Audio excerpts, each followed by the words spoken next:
God nasa loob din ng grupo nyo. Si God. Kasi talent baliwala eh. Pagka masama ugali mo, walang kukuha sa yung membro mo. Yun na mismo. Tsaka yung mapanglait sa kapwa musikero. Marami sinasabi, wag yung gano'n. Hindi po pwede. Professional band ka ba? Sinong may sabi?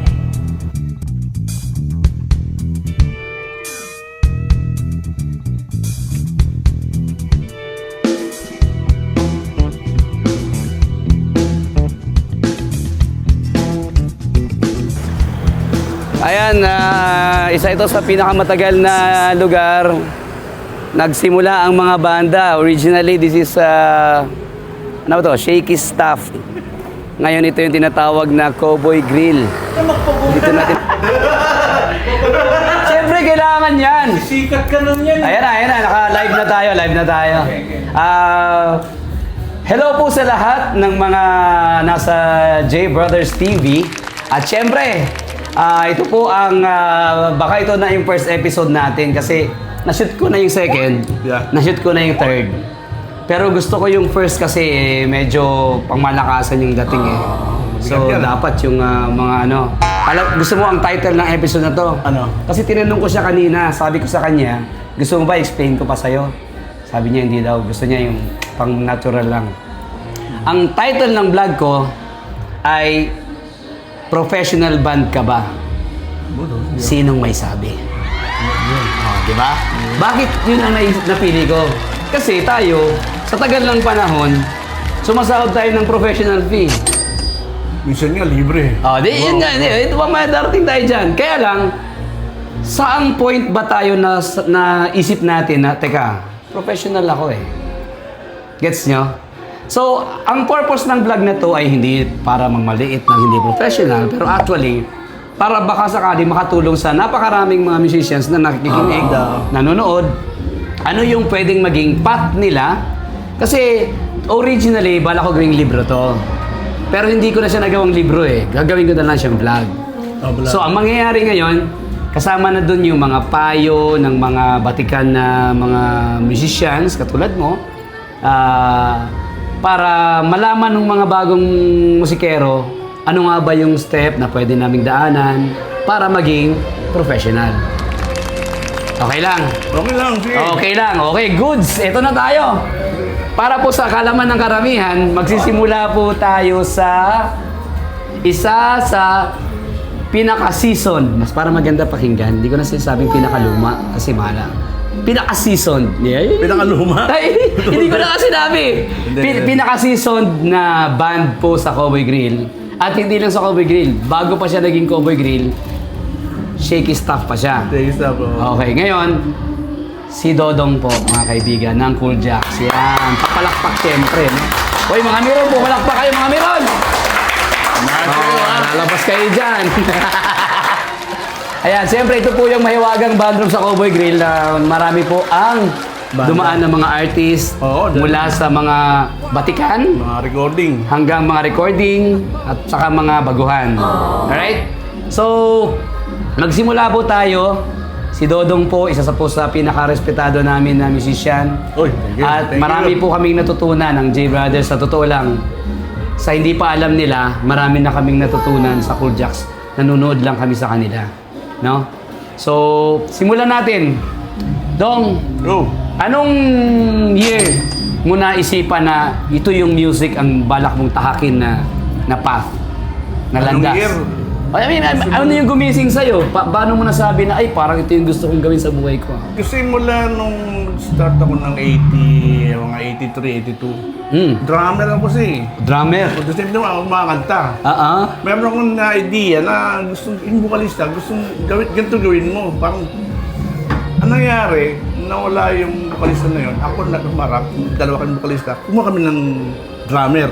Kaya nailabas ko yung mga idea ko. Alam mo naman sa sarili, alam mo ng boses ko hanggang saan ng... So nag-isip ako ng idea na iba, ilihis ko yung ibang... Ilihis mo yung show, no? So na may show, may kantaan, may kapartner din ako. Pwede. So ano yan, mga year 1983, mga ganun? Ano, 82, 83, oh. Saan ka tumutugtog ng mga time na? Or saan ka unang tumugtog Yan, na? sa ano, sa Espanya, sa Unibel. Unibel? Sa Unibel, to, sa Ah. Moraitas, sa Rubina, sa Moraitas, sa may FPU. Wow! Tapos mga Segis Carriedo, Segis Ayan na. Caloocan, Segis lahat, Segis Pasig, lahat ng Segis staff, Segis Sabini. Yan. Ano, eto na. Sa dami ng tinugtugan mo, sa unang-unang natanggap mo na sahod, magkano kaya yon? Ay, naku, wala siguro 50. 50! Oh. Pesos. Halos pagkalapit lang yung sinahod natin, 50 din una namin sinahod eh. Inabutan pa namin yung dulo ng 50. Oo. Oo, kasi nasa father's mustache pa nun, yun ang una naming sahod. Pag walang 50 na rin. tao, kalahati pa. Kalahati. Pag walang tao, pag walang customer, kalahati pa. So yun, yun Yan po. po ang buhay ng Pero nung masikero. time na yun, Oo, pwede na medyo yun. regular na yun ha. Oo. Regular musicians na kayo nung mga Paano venue na yun. nasa lugar kami ng mga bar na mga place na mga bar na maliliit. Tumatas Okay. lang, naging 80 na, naging 120 na, nag-shaky stop na kami. Alright. Mga shaky-shaky na. Shaky 180 na, no? Oo. Pero masaya, no? Kaya kahirap, pero Oo. mahirap nung panahon natin, nung panahon ng mga simula namin dahil walang YouTube nun eh. Tama, Plaka eh. tama. Tapos sisiprahin mo, cassette. Paikutin mo ng ballpen yung cassette para mag-rewind. Anong pangalan ng group, yung naalala mo ba? Unang-unang grupo, kahit ba yung tatlo lang. Tayo noon, Akol Band, Akol ACOL. Oo. Tapos, kinuha ko si Romy Clemente ng Friction, kasi Lito Mendoza ng Friction. Siya na pinag-band leader ko, naging Friction 2 kami. Ano naging Friction 1990 na. Okay. Nakulong siguro, mga 7 years kami. Mga bibiyahe namin ng Jakarta, Cebu, doon mga sa Pilipinas. Kasi may pangalan yung Friction time na yun. Eh. Tama. Pero nakakatuwa ano kasi aside, alam nyo guys, nung nagsisimula kami sa Cowboy Grill, ito talagang, anong pangalan ng grupo nyo nun? Hindi pa Hindi Cool pa Jacks Cool eh. Jacks, ano? Junks. Junks ba? Yeah, kami Lito. Tama, sila nila Lito. Oo. Magka-alternate po kami sa kanila. Tapos, grabe mangha-mangha kami kung paano sila magdala ng tao, paano nila i-combine ang musicality, Kasi yung saka yung show. So, actually sa ngayon, medyo nawawala na nga sa iba, no? Although mayroon namang may pumipick up, bibigan. pero ang layo, sabihin ko sa inyo, Pero nakikita ko kayo noon, kayo yung mga payat na mga bugis. May buhok pa si Jim noon eh. Yung pala yung magiging J Brothers, sikat. Boom! Ito na ang J Brothers. Kayo yung nasa tabi lang kayo noon. nanonood lang. Mga bata eh. Bata pa lang. Mga ampapayat pa eh. tama. Tapos bigla, ito pala yung sasabog. Magdadala ng pangalan ng cover. Magka-alternate po kami noon. Tapos sa 90s totoo lang, yun eh. takot na takot kami pag aakit na kami ng stage. Siyempre, tatlo tayong banda, di ba? Oo. Tapos malilupit ang mga alternate, Junks at saka Prism. Oh, Prism. Di ba? Oo. Isipin mo, Junks saka Prism. So, yun mo, nakakatuwa, no? Pabalikan natin ngayon. Ito naman ang tanong ko muna, nung early, sino yung mga una mong mga influences? Ano sino yung mga paboritong pakinggan? Yung original Friction. Sino yung mga foreign muna tayo, foreign. May foreign ka ba na gusto mo, paborito mo, alam mo? Para mapeg-peg nung mga... lang, Rod Stewart lang. Rod Stewart. Boses, yung titira mo nun. Yan, Rod Stewart.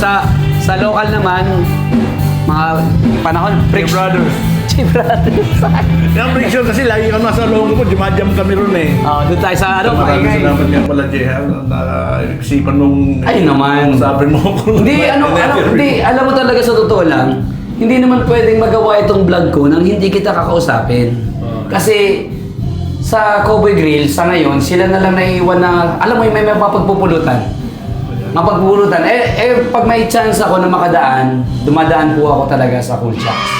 Kasi, Thank you. kasi grabe po ang natutunan namin sa kanila. At sa ngayon, yung mga, minsan yung mga bagong banda, alam mo yung mapalakpakan lang, hindi na marunong tumingin sa mga senior. Ay, salamat. Nakakalungkot, no? Nakakalungkot, sa totoo lang. Pero kami, grabe po ang respeto namin sa Cool Jacks.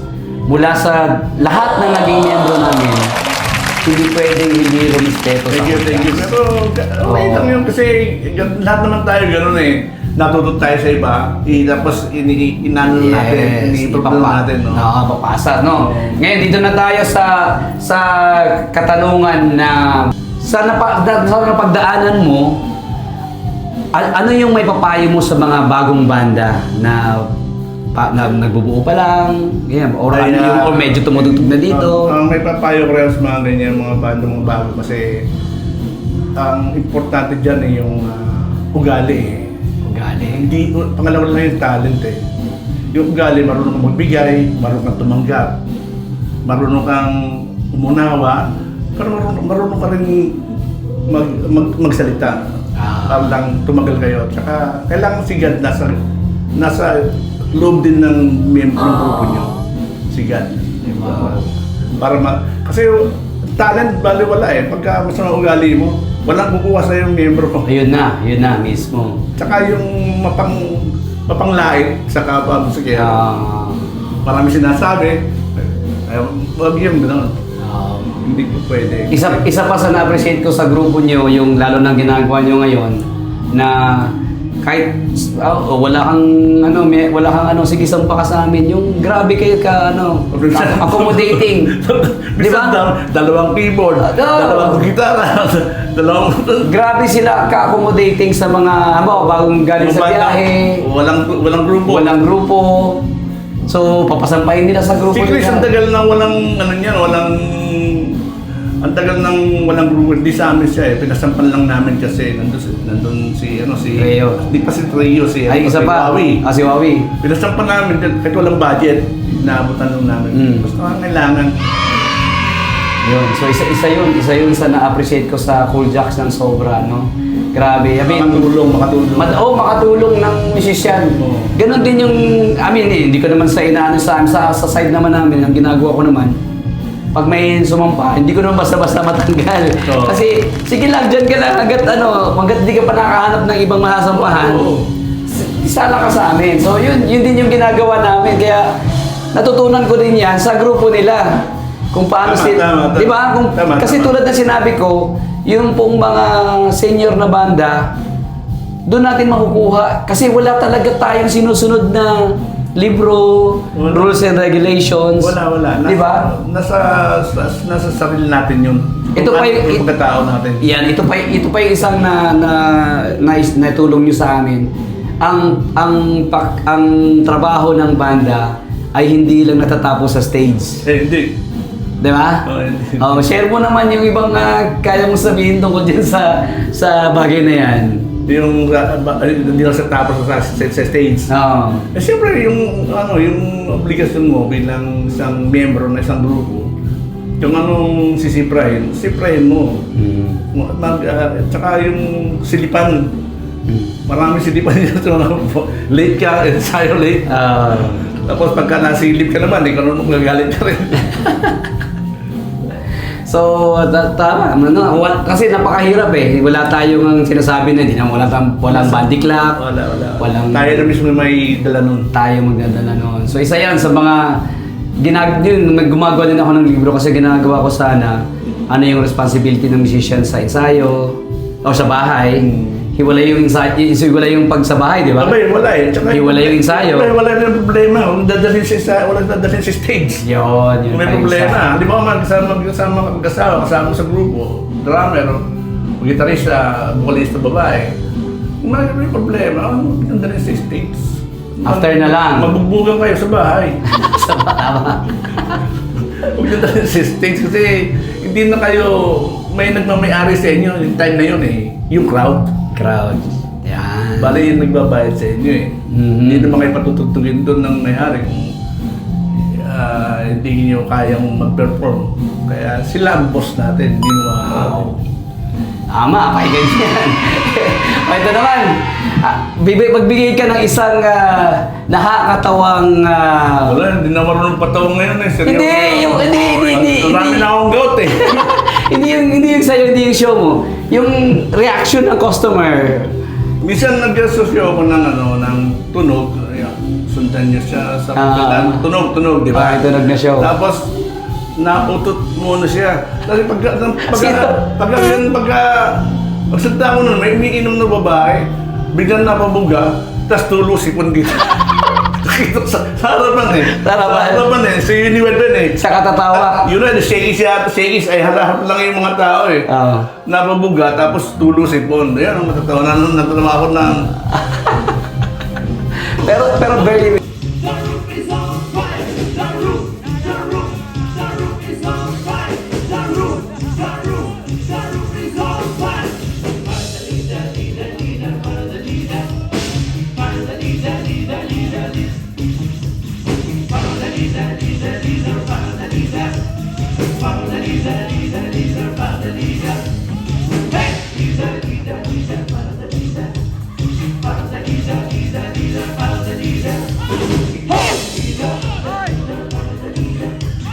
Hey, leader. Follow the leader. Hey, leader. Follow the leader.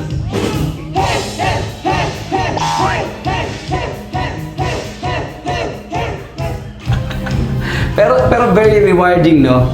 I mean, nakakatuwa kasi medyo yun nga, tulad ng sinabi ko, no, na ulit-ulit na kuminsan, grabe yung napulot namin sa Thank you. Okay lang yun. Grabe. Maraming salamat. Siyempre. kahit ilang beses namin dito kasi alam mo tol, ito na isang masasabi ko. Kasi kami, ang show talaga namin nakadepende talaga na yung kahit malaki na yung binayad sa amin pero hindi natuwa yung mga tao. Sa crowd. Hindi ka masaya, Oo, di ba? sa crowd Uuwi ka na hindi ka masaya. Hindi, kahit may budget ka. Oo. May budget mo. Pero pag Gusto mong bumawi. Oo, gusto mo. mong makasuntok eh. Kasi alam mo yung suntok na ano ka, na hindi niya napasaya, Na. hindi niya nakuha yung tao, parang, hindi, tupag pa tayo, gusto mo. Bawi tayo, pasayin natin. Ganun talaga. Yes. Totoo yan. So, Hindi lang tayo nagpe-perform para sa pera. Nagpe-perform tayo para sa ating sarili na masaya tayo. Once na masaya yung crowd. yes. Nakakaganda. Share mo naman sa kanila lahat ng mga bansa na naikutan mo na. Ang dami. Oo, sa Cebu, sa Bansa. sa Davao, sa Butuan. Dahil sa Pilipinas marami, hindi katulad J Brothers. Ano kami, puro tayo Japan eh. Japan. Diba, nasa Kawasaki. Hindi, nag-ano ka pa, di ba? Kawasaki. So, mas madalas yung biyahe nyo sa Japan. Madalas puro Japan kami Ah. ng time na yun, 90s. Tapos nag-Jakarta kami. Yun, mga... Mostly, Pero grabe, no? Ilang years ba kayong bumiyahe na or... Japan? Sa Oh. Japan, ang dami eh. Di ba? Puro Japan. Nung kalakasan, di ba? Mula 80s hanggang 90s yun. Swerte, nabutan nyo yung 80s kami. Ano na? Maganda nung 80s. Tapos nung 90s, hanggang 2003, last namin yan. Tama. Nabutan nila yung kalakasan sa Japan. Lakas. Ayan. Napapagkaman ako ng hapon to minsan eh. Batiin mo naman sila sa Japanese. Hi, gozaimasu minasan. Konbawa. Oo, di ba? Anyways, once again, pasalamatan po natin si Dong. Maraming salamat to. At may utang akong t-shirt sa'yo. Hinihintay ko yung order. Kasi lahat ng interview, bibigyan natin ng t-shirt. Congratulations, J Brothers. Maraming salamat. J Brothers, number 1 dito sa Bowie Grill. Thank you, Dong. Mga idol ko to. Every Monday. Every Monday, Yan, Senior Citizen Band. Cool Jacks Band. Cool Jacks po. Thursday. At sa lahat ng mga gustong kumontak sa iyo, i-share mo na rin para sa mga labasan, mga probinsya. Okay, basta every Monday, pasyal ko. Taba. Ayun, pasyal po kayo sa Cowboy Grill. Every Monday. Lapitan nyo si Dong. Anybody na gusto punin sila sa mga provinces. Wala na tayong nasubo Meron pa yan. Magkakasama tayo muli. Thank you so much. Maraming salamat po. Congratulations, J Brothers. Salamat po sa inyong lahat. Alright. God bless.